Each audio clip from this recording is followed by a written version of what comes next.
I actually always find it funny that certain Japanese words that like are borrowed from America are like just slightly changed, but it sounds so Japanese. For example, Jordan in Japanese is jodan, jodan. So they don't say Jordan, they say jodan. That's my Japanese lesson of the day.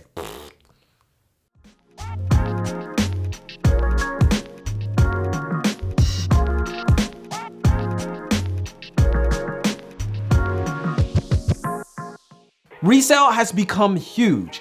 It's also the bane of many as prices have skyrocketed over the last few years. It ain't pretty, to say the least. That's why on this episode, we're gonna explore the pitfalls of the resale game. This is how resale effed up the sneaker community.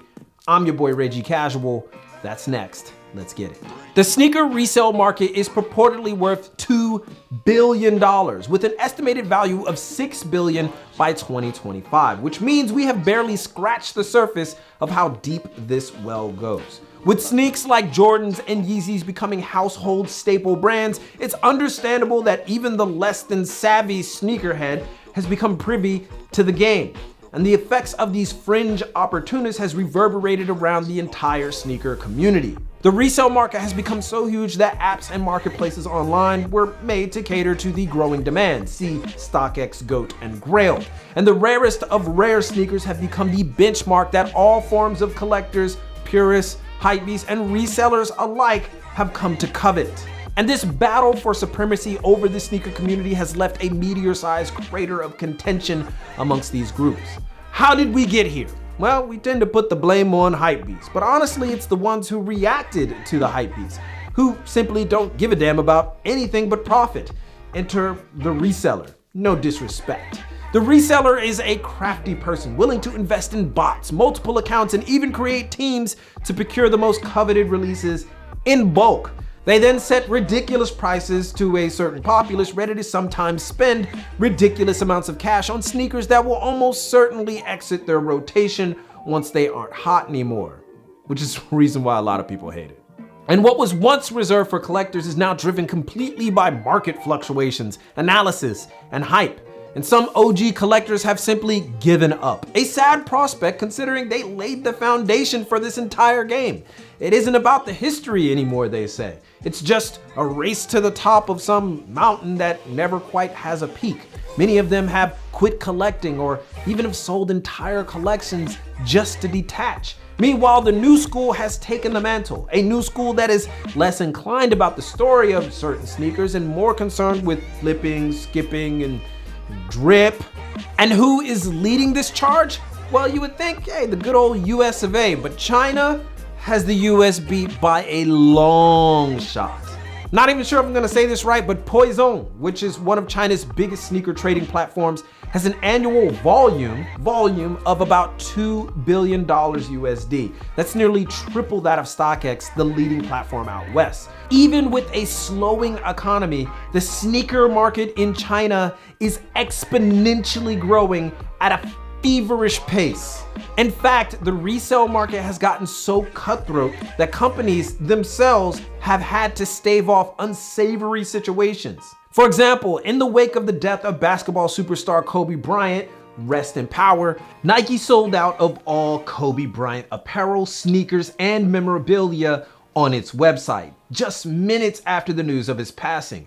It was initially reported that Nike cut off the sales of Kobe goods, but it was actually too late. The news had already set in. Just to look at StockX minutes later, and prices increased dramatically for all Kobe Bryant associated gear and items. StockX in response stated that all proceeds from sales of the Kobe Bryant related merchandise would go to the Mamba Foundation and to the families of the victims involved in the tragic helicopter accident. Even months before that tragedy, Nike had already issued a worldwide ban on international sales for its third-party partnered retailers, which in effect may cause an even bigger frenzy for hard-to-get sneakers that only release in certain regions. From the sneakers app that sucks honestly, to online raffles, to email opt-ins, to no-box sales, retailers and companies alike have obviously chosen a side. They are not fans of the resale market, but not because of the marketplaces,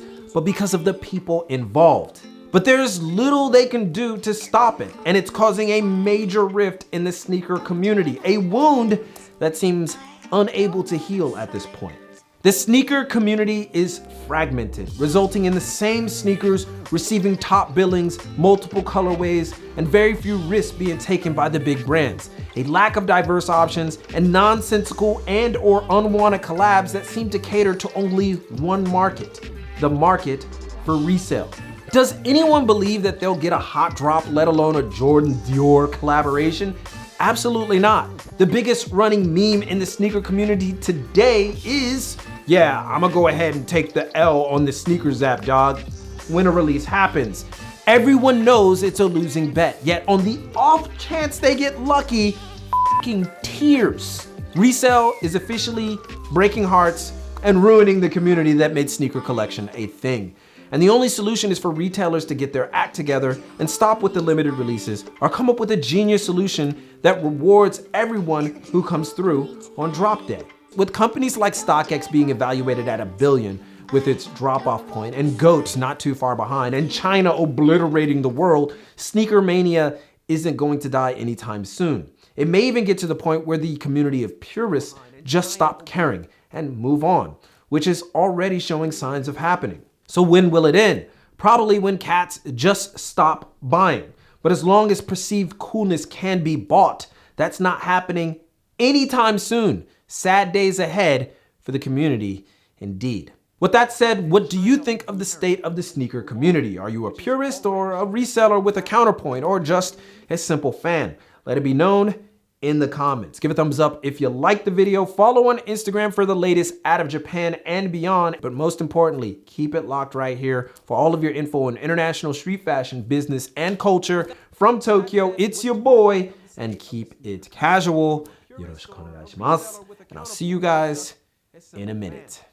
Adidas. I know a lot of Americans, they say Adidas. In Japanese, it's Adidas. Adidas. So it's closer to the German. Kanye West. Kanye West. Kanye West. それと、なんか、what's another one? Air Force One. Air Force One is a good one because that's a harder one to say. Air Force One. Air Force One. Air Force One だよ。Air Force One. 超流行ってるよ。日本で。Right? That like it's a super popular sneaker in Japan. In Japan. In Japan. 日本で一番流行ってるスニーカーは多分ナイキの中で Air Force One とか Jordan とかそうだと思いますけど知らないんだけど I know they're super popular as far as Nike sneakers are concerned. But that's it. That's it. 日本で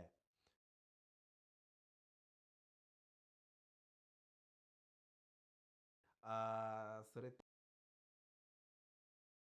と